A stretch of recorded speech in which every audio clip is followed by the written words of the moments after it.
Richie Richardson delivery, Boxing Day '92, I think was the moment for me where it was something I tried, a flipper, not just a leg break, but a flipper, knocked over one of the best players going around at the time. Oh, and he's bowled him. That has just beaten the outside edge.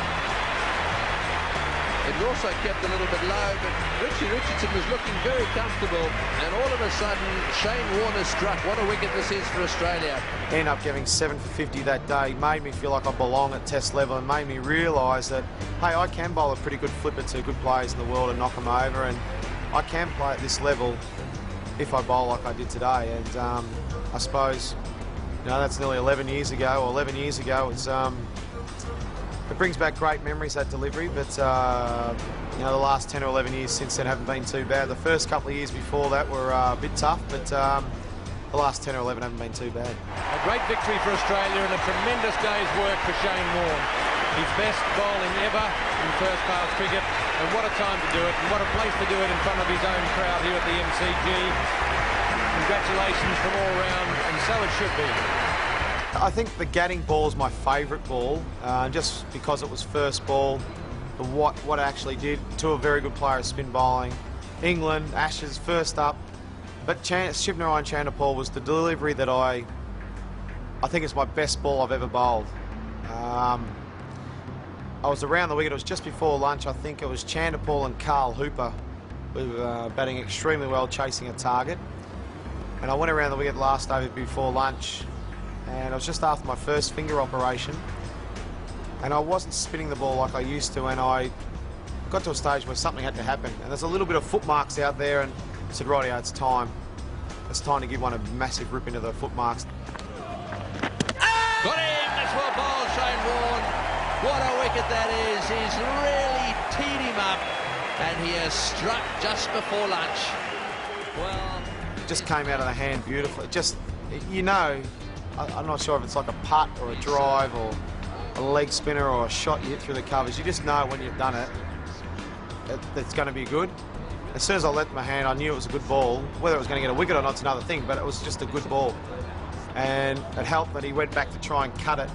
It spun back, and it's probably the furthest I've ever spun a ball, and it knocked him over. I was pretty happy with that one.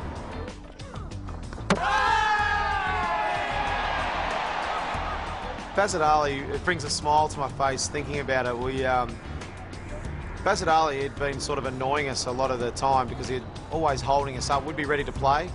As Australia, we always like to try and bowl our overs in time that you're meant to bowl them. We always try and play the game at a fast rate for the fans and the public. And Bazard Ali, every time we were ready to play, would do his shoelaces up, or call for gloves, or he'd just hold us up. So we got to I was bowling the last over of the day, the last ball of the day.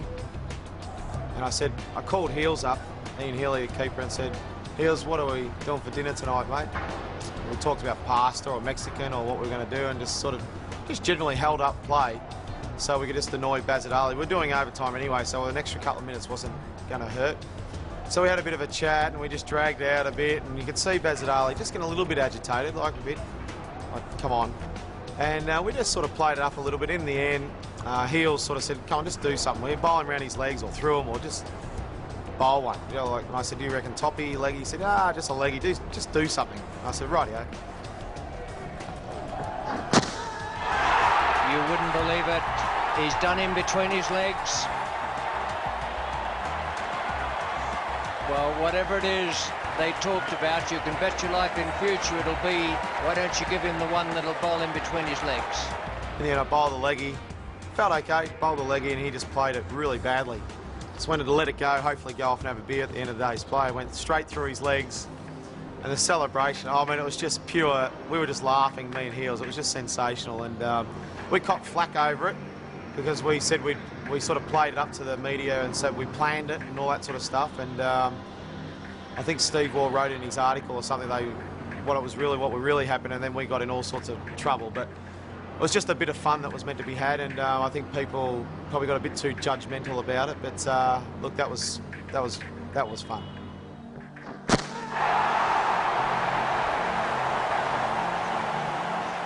The Sally Malik dismissal in Brisbane '94 shows there is some justice in the world.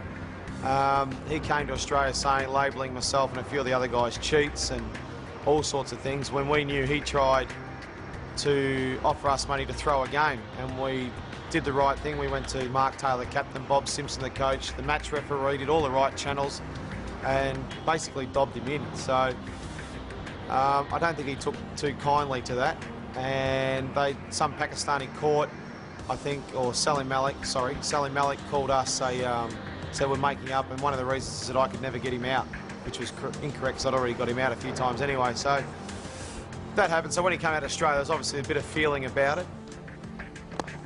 It's in the air and it's out. Yes, he's got him for duck. A very happy wicket for Shane Warne. To get him out for naught, Craig McDermott took the catch at mid-off. I must admit, I did want to bowl 3 bounces at him and try and knock his head off, and Mark Taylor said, no, just get him out. That'll give us as much satisfaction as anything. Gave me a lot of satisfaction to get him out for naught. It showed there is some justice. Out. Yes, he's got him for duck. A very happy wicket for Shane Warne.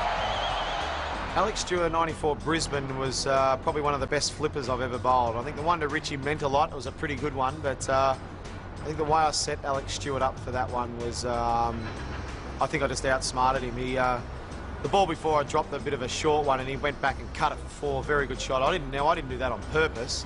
I did try and get him on the back foot and hit it to the fielders, not a short wide one that he cut for 4. And generally, if I do bowl a bad one like that, I'll follow it up with a flipper. Yes, he's bowled in. That was a flipper. Magnificent bowling from Warne. He just came out very well. He went back to cut it, then he went to pull it and realised it was too late.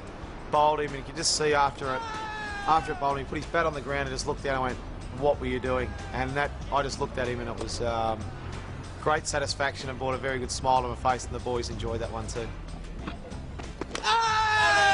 Yes, he's bowled in. That was a flipper.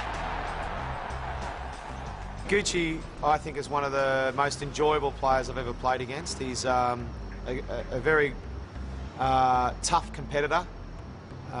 He's a very, very good player. Was a very, very good player. One of the best I've played against for England. He had a lot of success against us. He got a lot of hundreds. But this one time he was sweeping, playing a sweep, and then occasionally when I went around the wicket to try and bowl him around his legs, he'd just get a bit lazy sometimes and just put his foot out. So that night I was speaking with Alan Border in the dressing room, having a beer in the room, just having a general chat, and he said, what do you think about Gucci?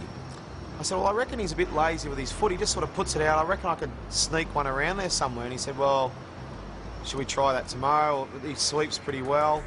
I said, yeah, but I reckon if I can just go pretty wide leg stump and try and get it round there, then I might be able to sneak one around there somewhere. He said, okay, we might try that tomorrow. It's bowled him out of the rough. Gooch not even playing a shot. Well, he was sort of attempting to kick the ball away, but that spun a long way. This is an absolutely extraordinary dismissal. Graham Gooch trying to cover the ball with his left pad. There he gets it a long way out, and the ball turns absolutely miles. I don't think he could believe it hit the stumps. I couldn't believe it, and I ran over straight away and started pointing to Alan Border, and he said, well played.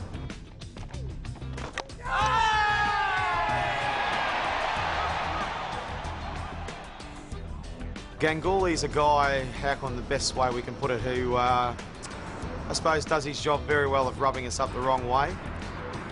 He can be quite a good fella away from the field and away from the game, but we've obviously, Australian team in India, the way India have played against us in India, have been very successful against us. So there's a little bit of animosity between us, the way he was treated Stephen and a few of the toss the coins and things like that. So we obviously wanted to get the better of him over the years, and I remember going around the wicket in Adelaide, trying to set him up for a wrong un or to get him hitting one in the air. He likes to use his feet for spinners and likes to hit over mid-on and mid-wicket or straight down the ground. So I tried to set him up with a wrong un to bowl wide of off stump that he'd try and hit down the ground and hopefully hit it up in the air.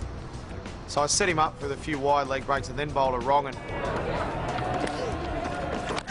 Poor chance there for Gilchrist. He got them off pretty quickly, and Ganguly hasn't even bothered to wait for the umpire's decision. He went down to hit it and realised that he wasn't to the pitch of it, tried to get back, and Adam Gilchrist took a wonderful take and whipped the bails off, and to have him stumped on the wrong, and I said, thanks very much, buddy.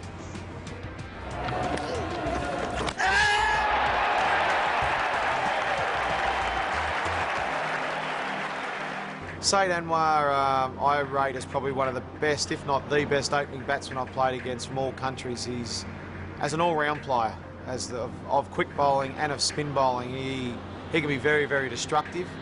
And you know, he's just a wonderful player. Playing in Hobart in that wonderful victory Australia chased 375 or 380. I think it's the third or fourth highest ever to win. I went around the wicket, not much happening, no real foot marks there at all. But I thought the way he sort of hits the ball through mid-wicket, I reckon I might have been able to sneak one through his bat and pad, because he loves slashing him through point. So the way he works into mid-wicket and the way he slashes through point, I thought I could find my way through bat and pad and hopefully get him bowled. What a beauty. A quicker, flatter ball. And it did Said Anwar quite beautiful. That's good bowling, change of tactics round the wicket. Whatever Warne was planning, he has suddenly produced a ball entirely different from the others he's bowled, and it has ripped back. I was a bit faster than normal, but I just tried to rip it as square, try and just rip the cover off the ball. And as it turned out, he played an indifferent shot. I just did him with the flight, did him with the pace, and ripped his stump actually out of the ground, which was once again very satisfying.